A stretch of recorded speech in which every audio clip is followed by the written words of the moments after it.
Hello and welcome to the Happiness Festival, hosted by the Happiness Institute in association with Gowing Life. Today, I am so honored to be joined by a very, very special guest, Shankar. She has an incredible journey, an incredible perspective on how we can use science to help us all make better decisions. And I'm so excited for you to share more of that with us today. But before we get into it, I want to share a little bit more on your background because it truly is incredible. You are an internationally recognized authority on how to use insights about human behavior to improve decision making. You founded and were the chair of the White House Social and Behavioral Sciences team under President Obama, and you were the first behavioral science advisor to the United Nations. Currently, you have moved over to head up the behavioral economics team at Google. And if that wasn't enough, you were also a pre-professional violinist. That's an incredible fun fact to add to this long list of accolades. So thank you so much for joining us and sharing with us your journey and learning from your career. And there's so many places that we could start. So I'd love to see if we can maybe start from the beginning. It seems like so much of your life was really fueled by dedication, passion. When you look at music, when you look at science, it takes a lot of time to really hone that craft. And I'm curious, where did that come from? What were some of the influences in your life growing up that made you so passionate about these different areas? Yeah, so to begin, my parents immigrated to this country from India in the 70s, and my mom had been trained in singing Carnatic music, which is a style of music found in South India. And my grandmother had played Indian classical violin as well. And so we had her violin stored in our attic for many years in our childhood. And one day my mom brought it down and asked us four kids whether we might have any interest in playing the violin. So obviously there was musicality going up in my family, but not any Western classical music training. And I immediately took to the instrument, even as a 6-year-old. And my mom tells me to this day, she never had to really tell me to practice very much, which she found incredible. So she could tell that I really, really loved the instrument and was willing to dedicate the time in order to become better at it. So that began a very intense musical journey. So starting at age 9, I began studying at Juilliard. And then when I was in high school, I was so fortunate because the internationally renowned Itzhak Perlman decided to take me on as a private student. So that's when things really ramped up and I was like, oh wow, okay, maybe this could actually be my profession and my life. And then suddenly at age 15, I sustained a really sudden hand injury at a music camp that turned out to be career ending for me. And so I was obviously really demoralized by this event. I had always felt like music more than anything else in my life defined me first and foremost. And so I was losing something that was of so much value to me and that I thought was my future. And so I was really, really lost and confused about what would come next. I remember feeling immense amounts of imposter syndrome going to undergrad because I felt like violin was going to be my thing and now I didn't have a thing. And so I didn't even know what I was going to be studying. And then really fortunately, the summer before college, I stumbled across a book on the cognitive science behind language learning. So language was something, our ability to comprehend and learn language was something up until this point I'd always taken for granted, right? It was like, oh, this is just something that we as humans, most of us anyway, are able to do. And then I read this book and it was a fascinating glimpse into how complex the cognitive architecture is that underlies this ability. And so I remember thinking in that moment, I kind of had this like light bulb moment in my mind of, oh, wow, first of all, I think this is something that I might want to study in more depth. But also, if language is the result of such complex cognitive machinery, then what underlies even higher level stuff like our ability to make really complex decisions or to do, and not in my case because I'm not this capable, but really complex mathematics, or what underlies our emotional experiences like falling in love or experiencing tragedy and grief. And I just became immediately gripped by the human mind and all of the wonder and intricacies that come along with that. So that's what led me into cognitive science. So you spent time, a lot of your childhood, learning the violin and perfecting that before making this hard pivot to science. And what's interesting to me about both of these is they both require a significant amount of concentration, a significant amount of dedication. What do you think it is about both of these that really drove that sustained interest and passion? Yeah, it's a great question. I think I'm just fascinated by humans and our responses to things. And there's certainly a common theme there between music and cognitive science. So, for example, I still marvel at the fact that a particular sequence of musical notes can make your heart race and lead to a really strong emotional response. But if you tweak that arrangement, even just slightly, right, you just change one note out or you swap in another one, it can have zero of that effect. And so it leads you to ask these questions. Well, what is it about that particular constellation that leads to that emotional response? But other phrases just have no such impact. And similarly, as a performer, the exact way in which you choose to shape a musical phrase can have a profound impact on how much it resonates with your audience. And so I remember as a kid just spending hours and hours in my practice room crafting phrases and trying to figure out how to use all the tools at my disposal, like my tone and my vibrato and other parts of my technique, to just try to get it exactly right so it would have exactly the kind of emotional response I was hoping for. And I would say now I just study human responses and human behaviors in a much more formal way by figuring out what it is that makes us tick more broadly, how and why we make the decisions we make, what drives our attitudes and beliefs about the world, et cetera, et cetera. And I will say, I mean, it's now been decades, but I just continue to find exploring the human mind to be so fascinating and such an enriching space to be in, because I'm just learning new stuff every single day. Incredible. And so you mentioned a light bulb moment. And I think a lot of us wonder this, especially throughout your careers, on if you always have a grand idea or a vision of what you want your career to be, or if it's a series of small steps and small changes that eventually lead you someplace. And you landed yourself at the White House.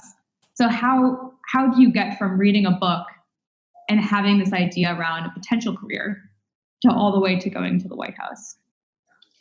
Yeah, I mean, it was certainly not linear and not smooth. And there were so many moments of anxiety and questioning and all that stuff that comes along with anyone's career.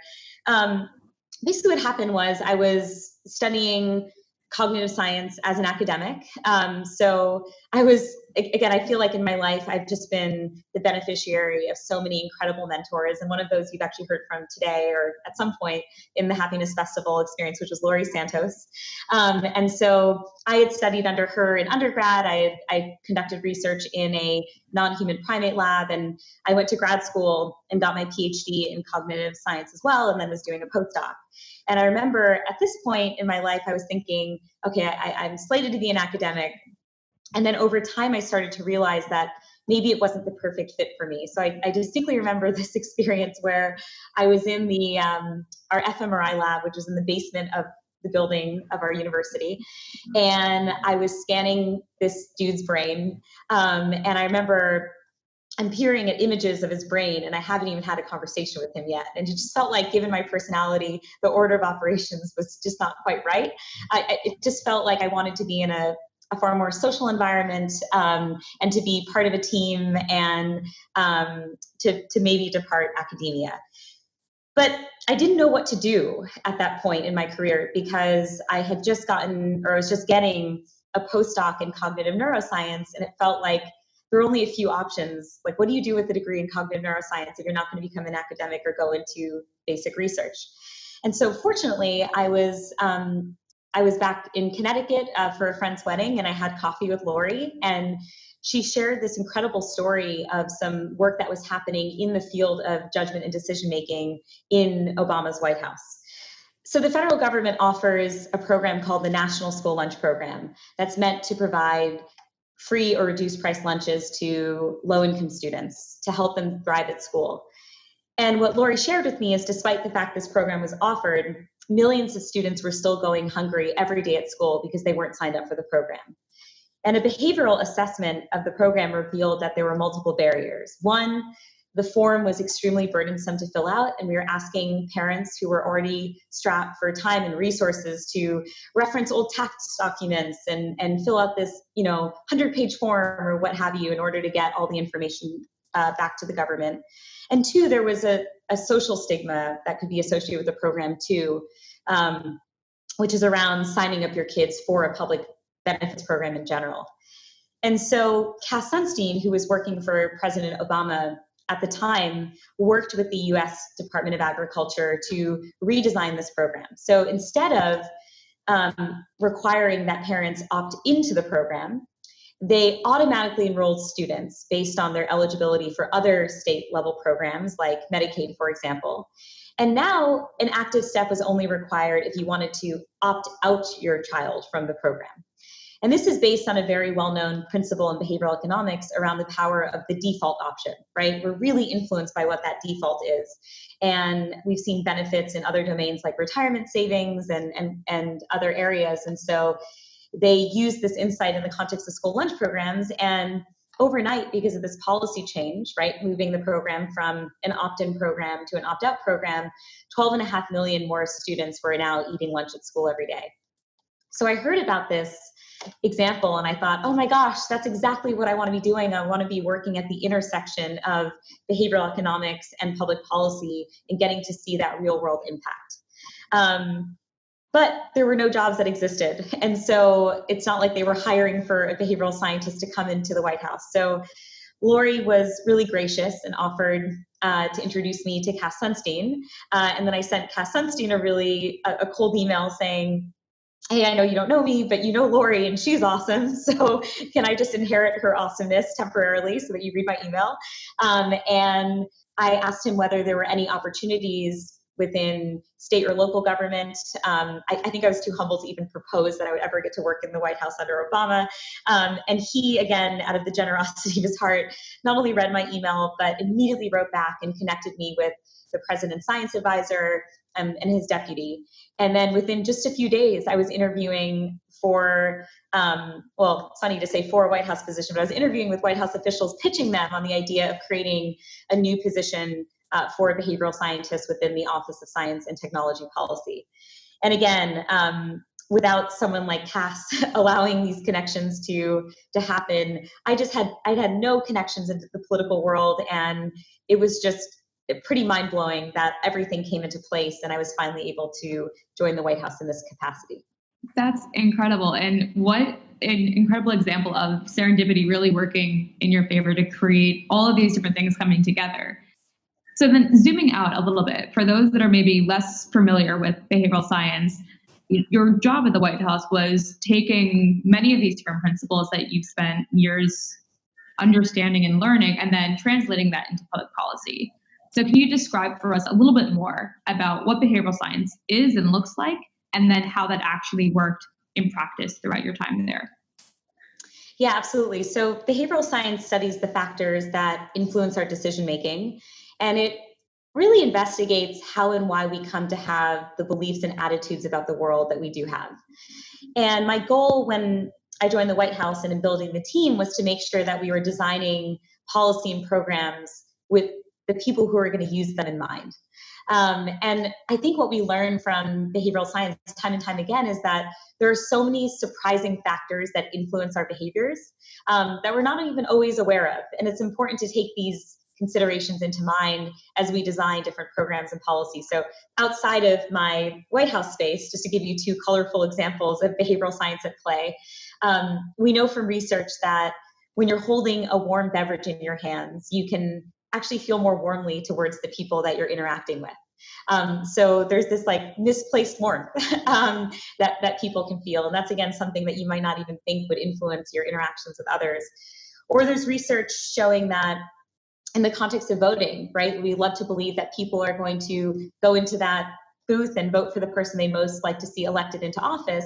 But there's research showing that the order in which the candidates' names appear have an outsized influence on their selection. So when a candidate was listed first on the ballot, they garnered a 10 percentage point boost in vote share relative to those not, farther down on the list. So that underscores the importance of randomizing the orders in which the names of candidates appear.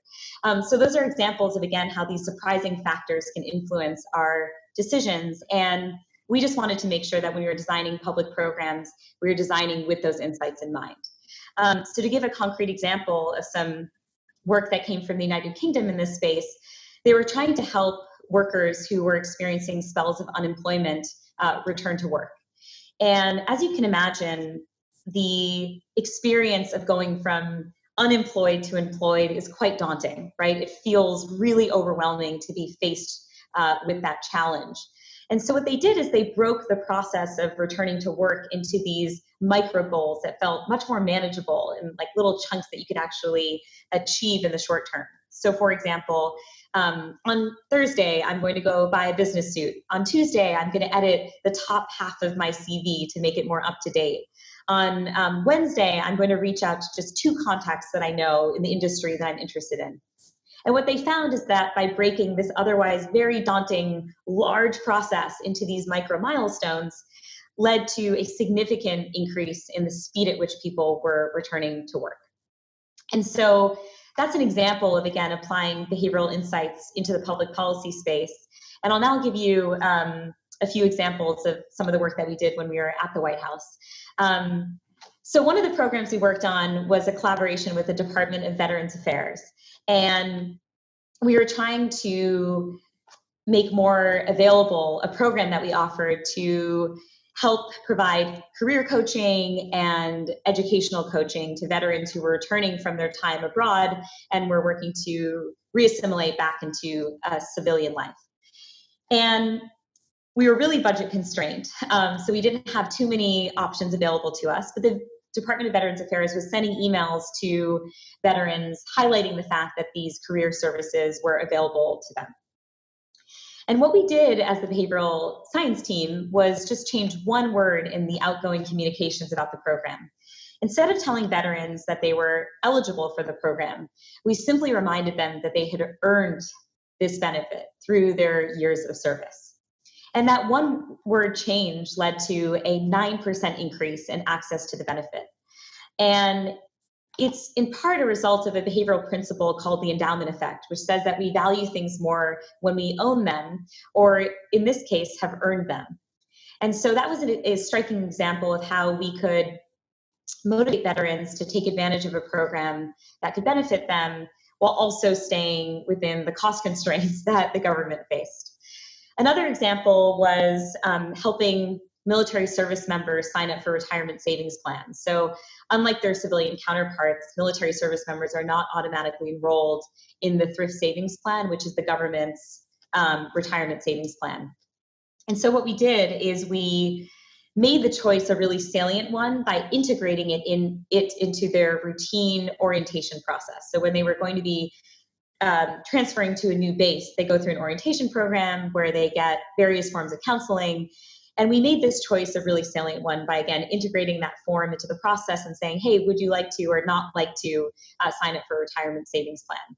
And again, we found a significant boost in signups for the retirement savings program, which again made clear to us that service members had not been signing up, not necessarily because they didn't want to, but because they were maybe uncertain about what their options were, or they were just procrastinating that decision, as we all do, or just needed that extra motivational push in order to sign up. So by redesigning orientation to help veterans or help service members, plan better for their futures, they were able to achieve some of their longer term goals when it came to retirement savings. Wow, those are 2 incredible examples. And it's interesting because you mentioned, principles that I remember hearing when learning. I have a psychology background myself. You mentioned the endowment effect. We mentioned other principles like, confirmation bias or chunking. Are we still learning new principles today? Like, how is this industry evolving? And are we applying that, I guess, based on how things are changing today with social media, with anything else that's being developed? Yeah, absolutely. I mean, there's fascinating work that's happening across the entire field. I mean, especially in the area of happiness, which you're hearing about so much over the course of these video series. And you're absolutely right. I mean, I think the research has to adapt to the new environments that we find ourselves in, like our relationships with technology and the way that we consume information and the way that we even connect with our peers, and the social impacts that technology can have on our lives. So absolutely, new insights are being generated all the time, and they absolutely should inform the way that we think about, policy design, program design, product design, and the like. So you moved from the White House into Google, where you're now heading up the behavioral economics team there. Can you walk me through what are some of the new questions that you're looking at today at Google, and how are you using behavioral science as a lens to answer them? Yeah, absolutely. The work that we've been doing at Google has been so impactful and so fulfilling to do. One of the programs that we're working with is called Grow with Google. Americans are increasingly needing digital skills in order to land the jobs they want and to advance their careers. And so Grow with Google provides free IT certification courses to people. And we've been working with this team over the past few years to help users actually complete these courses by understanding the science of human motivation. So, for example, we know that commitment devices are very powerful tools for helping people to reach their goals. So we asked users to write explicitly their commitment. I commit to completing this course by X date.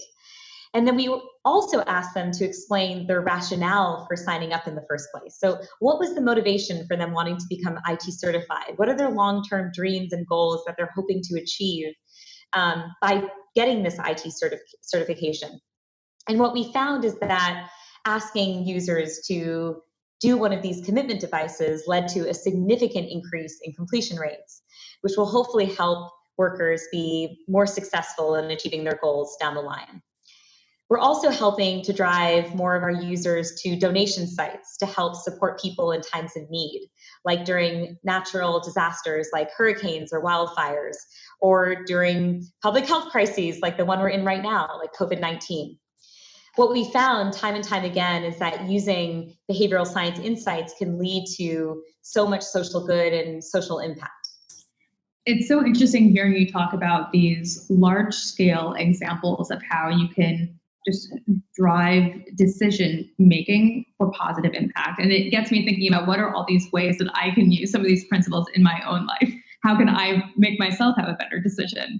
So I'd love to better understand, are there some principles that you use in your own life to think about how can I build better habits, or I guess make better decisions for your own goals? So it goes without saying that even though I'm aware of a lot of these principles, I still fall prey to the same biases that we all fall prey to. And, I think it's the equivalent of, you can look at an optical illusion and you can know that it's an optical illusion, but it still is there. You're not able to break the optical illusion. And so these behavioral biases are so ingrained, right? Tens of thousands of years ingrained. And so it can be still hard to overcome the desire to eat the chocolate cake in real time and to prefer, working out instead and eating the salad. So it's funny. I mean, I think at Google, you guys might have heard that in order to help promote healthier eating, they keep all the vegetables and fruits and healthy items at eye level, and they're in the transparent containers so that they're more salient and it's more likely that you're going to eat those things. And then they keep all the junk food and snacks in the opaque bins all the way at the bottom. I just beeline now straight to the opaque bins because I know that that's where the awesome stuff is going to be. So again, sometimes it can backfire to know that that's what's happening. Anyway, more seriously, absolutely. I mean, learning about, as you can tell, I'm fascinated by the human mind. And so learning about these heuristics that we use and behavioral biases can really affect your perception of the world around you. One particular research finding that I found so compelling over time has to do with the way in which we construct memories. So when we remember experiences and assess them, we don't actually give uniform weight to every moment of that experience. Instead, we give extra weight to the most emotionally intense moment of that experience. It could be positive or negative, and the end of that experience. So this is known as the peak end rule.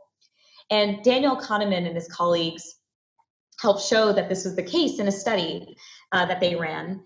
In one condition, participants were asked to submerge their hands in really cold water for 60 seconds.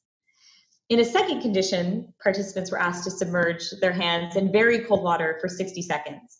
But at the 60-second mark, the temperature of the water was increased by 1 degree, and they were asked to keep their hands submerged in that slightly warmer water for an additional 30 seconds. And what was fascinating about this study is that even though in the second condition, the overall amount of discomfort was much greater, right? They're in the very unpleasantly cold water for 90 seconds versus 60. Because the end of the experience was slightly less uncomfortable, they actually remembered the experience more positively and were more willing to repeat that experience. So this is certainly something that I keep in mind when I'm doing unpleasant things. It's nice to kind of create a positive wrapper around the end of the experience so that I might be more willing to engage in that experience again. Maybe right after exercise, I have my favorite thing to eat, so that I just remember that whole unified experience as being more positive. But obviously, it doesn't always work, and unpleasant experiences can be unpleasant experiences. I will say, and this might just be lore, but I have heard that Daniel Kahneman has cut vacation short at that moment where he's really having the time of his life, so that can inform his post-vacation constructed memory of the experience, which, again, is a very, very charming anecdote, and I'm just hoping that it's actually true.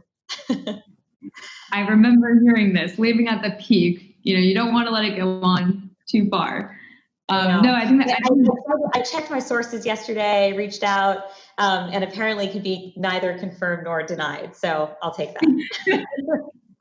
No, but I love that. And I love thinking about how, you have your memory, but then you also have these habits that we're trying to build every day. And especially with so many more people that are now working from home or being thrust into new environments, thinking about how can you marry some of these principles, some of which you've already talked through today, and there's so many more.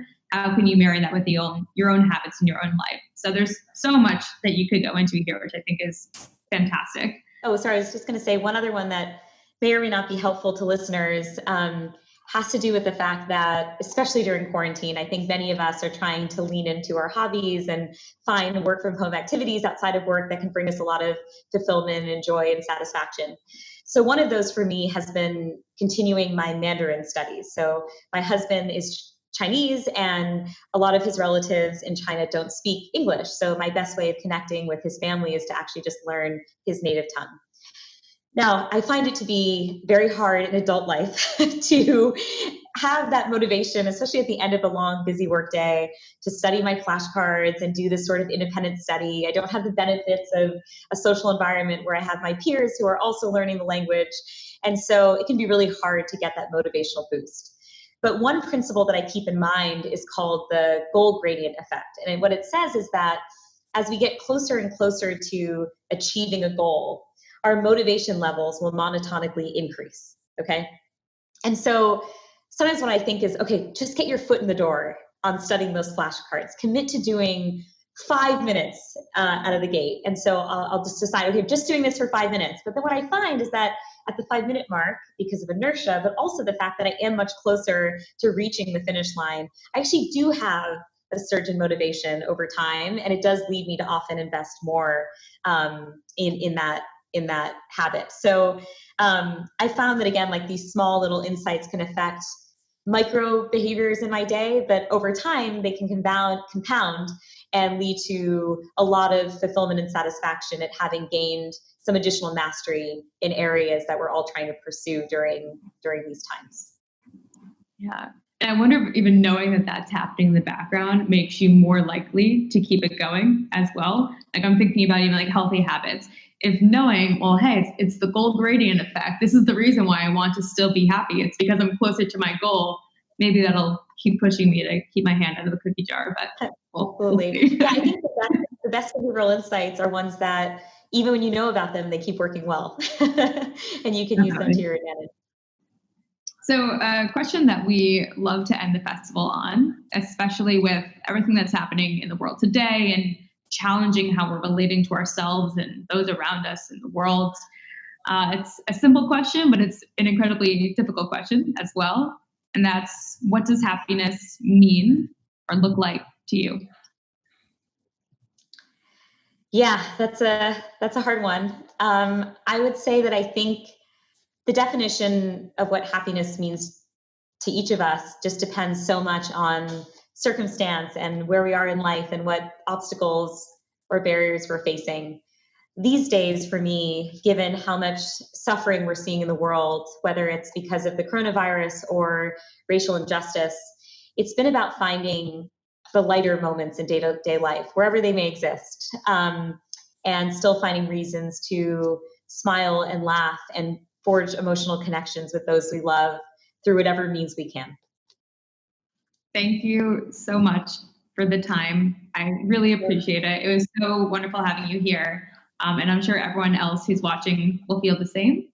So yeah, good. Have a great day. Thank you so much for joining us. Thanks so much, Lindsay. This was super fun.